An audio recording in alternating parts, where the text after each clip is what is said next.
అసలు ఆర్టిఫిషియల్గా ఉంటుంది. నేను నయనతారగానే ముందు సాహు గారికి థ్యాంక్స్ చెప్పాలి సార్. ఎందుకంటే ఆ ఛానల్ని ఎక్కువసేపు కదిపి ఇది చేశారు. తర్వాత సుస్మిత గారు అటు నుంచి నరుక్కొచ్చారు. వీళ్ళిద్దరు బ్యాక్ ఎండ్లో ఒక వర్క్ చేసి పెట్టారు. చేసి పెట్టాక నాకు ఫోన్లోకి టచ్లోకి వచ్చింది అమ్మాయి. కథ చెప్పాక ఫస్ట్ కథ బాగా ఎగ్జైట్ అయింది సార్. కథ బాగా ఎగ్జైట్ అయింది. ఎగ్జైట్ అయ్యాక చిన్న టెక్నికాలిటీస్ ఇష్యూస్ జరుగుతున్నాయి. ఇంకా అమ్మాయి కష్టమేలేమో అనే స్థితికి వచ్చింది. డ్రాప్ అయిపోదాం అనుకున్న టైంలో ఫోన్ చేసింది అమ్మాయి. Anil, I like the script, I want to do film with Chiranjeevi గారు అండ్ దట్ టు వెంకీ గారు also. There is like it's going to be very super project. ఎంత పడలాం, ఏం చేద్దాం ఇప్పుడు అంది. ఇది టెక్నికాలిటీస్ కొద్దిగా సెట్ అవ్వట్లేదే అంది. ఒక ఆప్షన్ ఉందండి, నువ్వేం చేస్తావు ఇప్పుడు నేను నో చెప్తే అంది. ఇప్పుడు నేను నో చెప్తే నువ్వేం చేస్తావు అంది. ఏముందండి, దృశ్యం సినిమా చూసారా మీరు, వెంకటేష్ గారిది?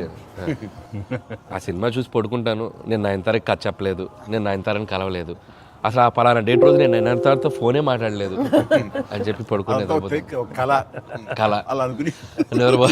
అనగానే అమ్మాయి గట్టిగా నవ్వింది. నవ్వి okay I will do it for you అని చెప్పి ఓకే నేను చాలా హానెస్ట్గా చెప్పాను సార్. అంటే లైక్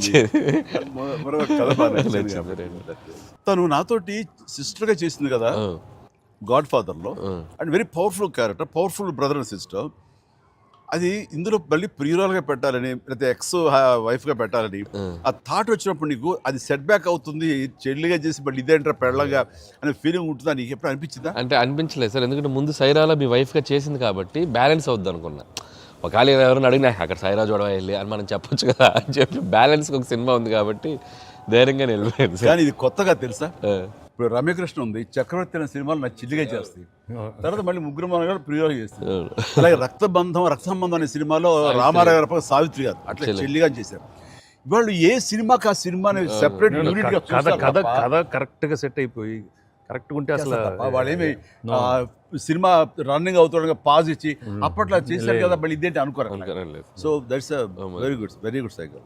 నిజంగా అన్ని రకాల ప్రేక్షకులకి, అన్ని వర్గాల వాళ్ళకి, అన్ని అంటే పెద్దవాళ్ళ నుంచి చిన్నవాళ్ళ వరకు ఆల్ జనరేషన్స్కి ఈ సినిమాకి ఇంత కనెక్ట్ అయ్యారు. ఇంత అద్భుతమైన విజయాన్ని షైన్ స్క్రీన్కి, గోల్డ్ బాక్స్కి, అట్లాగే అనిల్ రావుపూడికి తనకు సెంటిమెంట్ అనుకుంటే తను కొట్టేస్తారు, మనం ఉన్నా లేకపోయినా అది వేరే, అది పక్కన పెట్టండి. సో వెంకీ గారికి మాకు ఇంత వెంకటేష్ గారిని రమ్మన్నాను, వచ్చింటారా?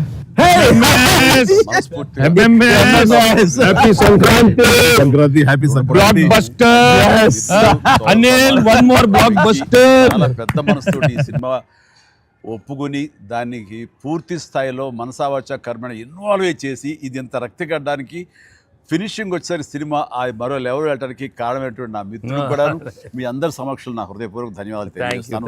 అండ్ అనిల్, నువ్వు మాట అన్నావు లాస్ట్ షాట్ మా ఇద్దరి మీద నువ్వు తీసినప్పుడు, ఎంకి మళ్ళీ ఎప్పుడు మనం కలుద్దాం అంటే any time boss, whenever you say yes ready అన్నప్పుడు నువ్వేమన్నావు, ఆ లాస్ట్ డైలాగ్ వింటుంటే మళ్ళీ మీ ఇద్దరు కాంబినేషన్ ఒక సినిమా చేయాలని ఉందని అన్నావు కదా sir.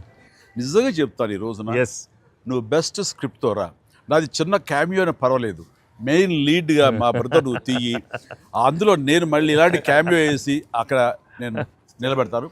Yes, so bonus, mega bonus. లేదు ఫుల్ ఫ్లెడ్జ్డ్ ఈక్వల్ గా బెస్ట్ క్యారెక్టర్ ఇద్దరు చేస్తాడా, nothing like that. Any time. Thank you all. Very happy Sankranti.